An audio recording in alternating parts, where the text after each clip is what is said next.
सत श्री अकाल जी, मैं तुहाडा अपना कुलवीर सिंह मुश्काबाद। तुहानू सारिਆਂ ਨੂੰ इस गल का बहुत चंगी तरह पता कि मैं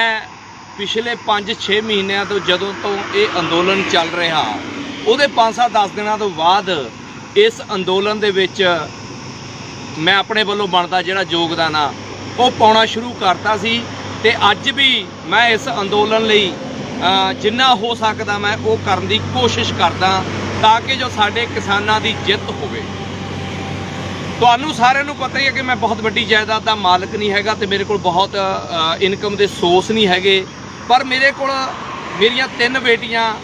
3 धीआं ने, 3 धीआं के नाँ ते मैं एक कमेटी 1-1 लाख की ਵੱਖ-ਵੱਖ ਥਾਵਾਂ ਦੇ ਉੱਤੇ पाई हुई सी, ਜਿਹਦੇ ਵਿੱਚ मैं पिछले जे दिनों ਦੇ ਵਿੱਚ 2 कमेटियां चक के 2 इंडिया के टूर जिहड़े मैं वो लाए,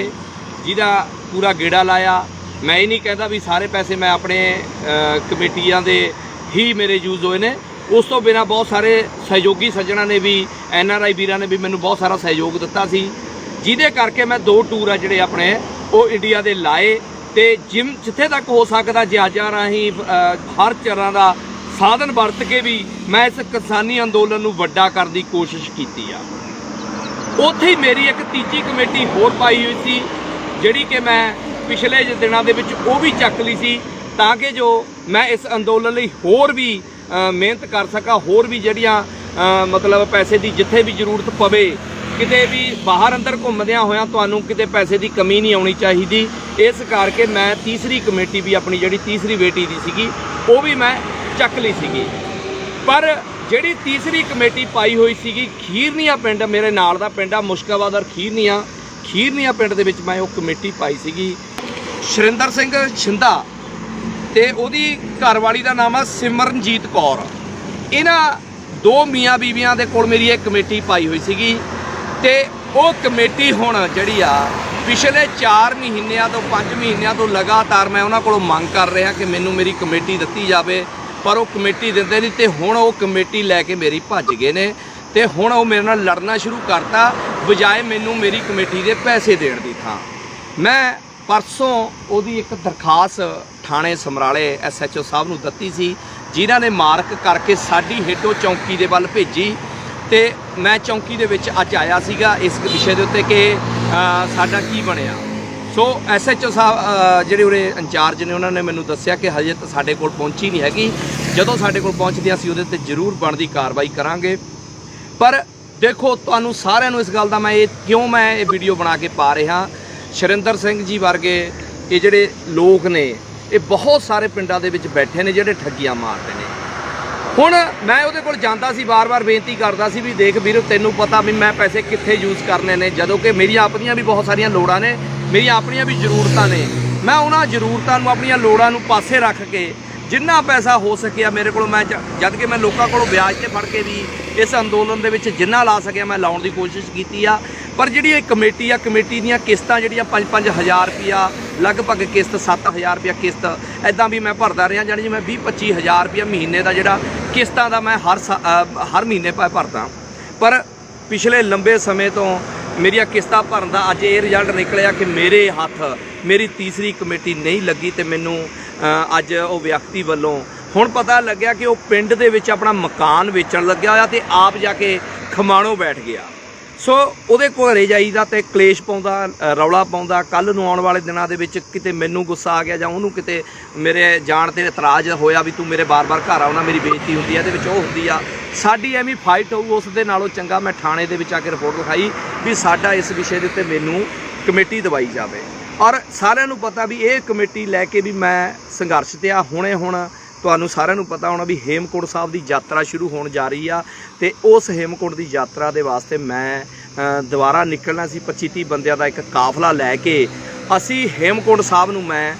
ਇਸ ਯਾਤਰਾ ਤੇ ਨਿਕਲਣਾ ਸੀ, क्योंकि ये यात्रा साल सिर्फ एक बारी ही खुलती आ ते वो फिर थोड़े दिनों वास्ते खुलता तो फिर बंद हो जाती आ। तो मैं चाहता सी भी इस मेरे सतगुर गुरु गोबिंद सिंह जी महाराज उन्हां दी जिहड़ी तपस्या भगती जिथे कीती आ ते असीं भी तपस्या कर रहे हैं, भगती कर रहे हैं पिछले 6 महीनों तो दिल्ली। तो उस जगह ते भी जाके अपनी जिहड़ी ओह आ ਬੇਨਤੀ ਕਰਨਾ ਚਾਹੁੰਦਾ ਵੀ ਜਾ ਕੇ ਅਰਦਾਸ ਕਰਾਉਣਾ ਚਾਹੁੰਦਾ ਕਿਸਾਨਾਂ ਦੀ ਜਿੱਤ ਲਈ। ਸੋ ਉਹਦੇ ਵਾਸਤੇ ਵੀ ਮੈਨੂੰ ਇਸ ਪੈਸਿਆਂ ਦੀ ਜ਼ਰੂਰਤ ਸੀ, ਪਰ ਇਹ ਪੈਸੇ ਮੈਨੂੰ ਨਹੀਂ ਮਿਲ ਰਹੇ ਤੇ ਮੈਂ ਲਗਾਤਾਰ ਮਿਹਨਤਾਂ ਉਹਦੀਆਂ ਕੀਤੀਆਂ। ਉਹਨਾਂ ਦੇ ਪਿੰਡ ਦੇ ਸਰਪੰਚ ਜੀ ਨੂੰ ਵੀ ਬੇਨਤੀ ਕੀਤੀ ਆ, ਉਹ ਵੀ ਜਾ ਕੇ ਆਏ ਨੇ, ਉਹਨੂੰ ਵੀ ਉਹਨਾਂ ਨੇ ਗੱਲਾਂ ਟਾਲ ਮਟੋਲ ਵੀ ਅਸੀਂ ਹੌਲੀ ਹੌਲੀ ਦੇਵਾਂਗੇ ਜੀ, ਐਂ ਕਰਾਂਗੇ ਉਹ ਕਰਾਂਗੇ, ਤੇ ਹਜੇ ਤੱਕ ਕੋਈ ਵੀ ਕਿਸੇ ਵੀ ਕਿਸਮ ਦਾ ਸਾਨੂੰ ਉਹ ਜਿਵੇਂ ਨੂੰ ਕਹਿੰਦੇ ਨੇ ਹੱਥ ਪੈਰ ਨਹੀਂ ਫੜਾ ਰਿਹਾ। ਸੋ ਮੈਂ ਬੇਨਤੀ ਇਸ ਕਰਕੇ ਮੈਂ ਤੁਹਾਡੇ ਸਾਰਿਆਂ ਦੇ ਮੂਹਰੇ ਰੱਖੀ ਆ ਕਿ ਉਸ ਵਿਅਕਤੀ ਦੇ ਜੇ ਕੋਈ ਕਰੀਬੀ ਹੈਗਾ ਜਾਂ ਕੋਈ ਉਸ ਵਿਅਕਤੀ ਨੂੰ ਸਮਝਾ ਕੇ ਦੱਸੇ ਕਿ ਯਾਰ ਕਿਸ ਵਿਅਕਤੀ ਦੀ ਤੂੰ ਕਮੇਟੀ ਆ। ਮੇਰੇ ਬੱਚਿਆਂ ਦੀਆਂ ਪੜ੍ਹਾਈਆਂ ਦੀ ਫੀਸਾਂ ਦੀ, ਚਲੋ ਪਿਛਲੇ 2 ਸਾਲਾਂ ਤੋਂ ਪੜ੍ਹਾਈਆਂ ਬੰਦ ਹੋਣ ਕਾਰਨ ਕਰਕੇ ਮੈਂ ਬੱਚਿਆਂ ਦੀਆਂ ਫੀਸਾਂ ਜਮ੍ਹਾਂ ਨਹੀਂ ਕਰਵਾਈਆਂ, ਮੈਨੂੰ ਪਤਾ ਹੀ, ਸਭ ਨੂੰ ਪਤਾ ਵੀ ਕਿਉਂਕਿ ਬੰਦ ਹੋ ਗਈਆਂ, ਪਰ ਮੇਰੇ ਬੱਚੇ ਦੀ ਪੜ੍ਹਾਈ ਆ ਜਿਹੜੀ ਉਹਨਾਂ ਦੀ ਅੱਜ ਮੈਂ ਆਨਲਾਈਨ ਮੈਂ ਆਪਣੀ ਐਨੀਮੇਸ਼ਨ VFX ਕਾਰਟੂਨ ਦੀ ਪੜ੍ਹਾਈ ਆ ਜਿਹੜੀ ਮੇਰੀ ਬੇਟੀ ਨੂੰ ਆਨਲਾਈਨ ਉਹਦੀਆਂ ਕਲਾਸਾਂ ਸ਼ੁਰੂ ਹੋਣੀਆਂ ਸੀ, ਉਹਦੀ ਫੀਸ ਵੀ ਉਹਦੇ ਵਿੱਚੋਂ ਹੀ ਮੈਂ ਜਮ੍ਹਾਂ ਕਰਾਉਣੀ ਸੀ,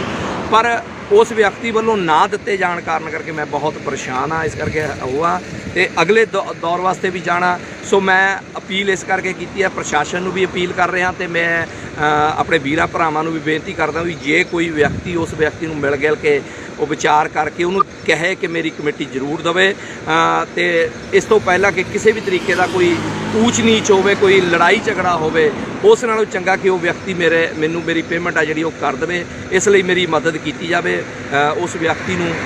ਸਮਝਾਇਆ ਜਾਵੇ, ਦੱਸਿਆ ਜਾਵੇ ਤੇ ਅਪੀਲ ਕੀਤੀ ਜਾਵੇ। ਖੀਰਨੀਆ ਪਿੰਡ ਸਾਰਾ ਜਿਹੜਾ ਉਹ ਮੇਰਾ ਬਹੁਤ ਪਿਆਰ ਕਰਦਾ, ਸਤਿਕਾਰ ਕਰਦਾ, ਸਹਿਯੋਗ ਦਿੰਦਾ ਮੇਰੇ ਨਾਲ, ਕਿਉਂਕਿ ਮੁਸ਼ਕਾਬਾਦ ਤੇ ਖੀਰਨੀਆ 'ਚ ਕੋਈ ਫਰਕ ਨਹੀਂ ਹੈਗਾ। ਤੇ ਬਹੁਤ ਸਾਰੇ ਵਿਅਕਤੀ ਹੋਰ ਵੀ ਹੋਣਗੇ ਖੀਰਨੀਆਂ ਦੇ ਜਿਨ੍ਹਾਂ ਦੀਆਂ ਉਹਨੇ ਕਮੇਟੀਆਂ ਜਿਹੜੀਆਂ ਨਹੀਂ ਦਿੱਤੀਆਂ ਹੈਗੀਆਂ, ਪੈਸੇ ਨਹੀਂ ਦਿੱਤੇ ਹੋਣਗੇ, ਤੇ ਹਜੇ ਤਾਂ ਸਿਰਫ ਮੈਂ ਹੀ ਮੂਹਰੇ ਆਇਆ ਤੇ ਬਾਕੀ ਵੀ ਸਾਰੇ ਮੂਹਰੇ ਆ ਜਾਣਗੇ ਜਦੋਂ ਮੈਂ ਹੁਣ ਇਹ ਕਦਮ ਚੁੱਕਿਆ। ਜਦ ਕਿ ਮੈਂ ਉਹਨੂੰ ਇਹ ਬੇਨਤੀ ਕਰਦਾ ਰਿਹਾ ਵੀ ਭਾਈ ਹੁਣ ਤਾਂ ਮੈਨੂੰ ਇਕੱਲੇ ਨੂੰ ਪੇਮੈਂਟ ਦੇ ਕੇ ਤੇਰਾ ਸਰ ਜਾਣਾ, ਫਿਰ ਤੈਨੂੰ ਸਾਰਿਆਂ ਦੀਆਂ ਪੇਮੈਂਟਾਂ ਦੇਣੀਆਂ ਪੈਣੀਆਂ ਨੇ ਜਦੋਂ ਆਪਾਂ ਅਗਲੀਆਂ ਕਾਰਵਾਈਆਂ ਕਰਾਂਗੇ, ਪਰ ਉਹ ਵਿਅਕਤੀ ਨੇ ਮੇਰੀ ਇੱਕ ਨਹੀਂ ਸੁਣੀ। ਸੋ ਪਲੀਜ਼ ਬੇਨਤੀ ਆ ਕਿ ਮੈਨੂੰ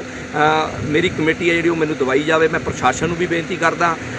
ਤੇ ਸਾਰੇ ਦੋਸਤਾਂ ਮਿੱਤਰਾਂ ਨੂੰ ਬੇਨਤੀ ਕਰਦਾ ਵੀ ਉਹਦੇ ਤੇ ਦਬਾਅ ਬਣਾਇਆ ਜਾਵੇ ਤੇ ਮੇਰੀ ਕਮੇਟੀ ਆ ਜਿਹੜੇ ਮੇਰੇ ਪੈਸੇ ਆ, ਜਿਹੜੀ ਮੇਰੀ ਮਿਹਨਤ ਦੇ ਪੈਸੇ ਨੇ, ਮੈਂ ਥੋੜ੍ਹੇ ਆਪਣੇ ਘਰ ਦੇ ਢਿੱਡ ਕੱਟ ਕੇ ਦਿਹਾੜੀਆਂ ਐਕਟਿੰਗ ਦੇ ਵਿੱਚ ਫਿਲਮ ਇੰਡਸਟਰੀ ਦੇ ਵਿੱਚ ਕਰ ਕਰਕੇ ਕਿਸ਼ਤਾਂ ਭਰਦਾ ਰਿਹਾ ਤੇ ਹਾਲੇ ਵੀ ਕਿਸ਼ਤਾਂ ਬਹੁਤ ਸਾਰੀਆਂ ਮੇਰੀਆਂ ਜਿਹੜੀਆਂ ਦੂਸਰੀਆਂ ਕਮੇਟੀਆਂ ਚੱਕ ਕੇ ਮੈਂ ਅੰਦੋਲਨ ਲਈ ਲਾਤੀਆਂ, ਉਹਦੀਆਂ ਕਿਸ਼ਤਾਂ ਅੱਜ ਵੀ ਮੈਂ ਭਰ ਰਿਹਾ ਤੇ ਉਹ ਅੱਗੇ ਵੀ ਭਰਦਾ ਰਹਾਂਗਾ, ਕਿਉਂਕਿ ਮੈਂ ਡਿਫਾਲਟਰ ਕਦੇ ਵੀ ਨਹੀਂ ਹੋਣਾ ਚਾਹੁੰਦਾ। ਕਿਉਂਕਿ ਲਾਈਫ ਦੇ ਵਿੱਚ, ਜ਼ਿੰਦਗੀ ਦੇ ਵਿੱਚ ਤੁਹਾਨੂੰ ਜਿਹੜਾ ਮੌਕਾ ਮਿਲਦਾ ਉਹ ਕੁਦਰਤੀ ਥੋੜ੍ਹਾ ਮਿਲਦਾ ਹੁੰਦਾ ਕਿ ਤੁਸੀਂ ਚੰਗੇ ਕਾਰਜ ਕਰੋ, ਕਦੇ ਵੀ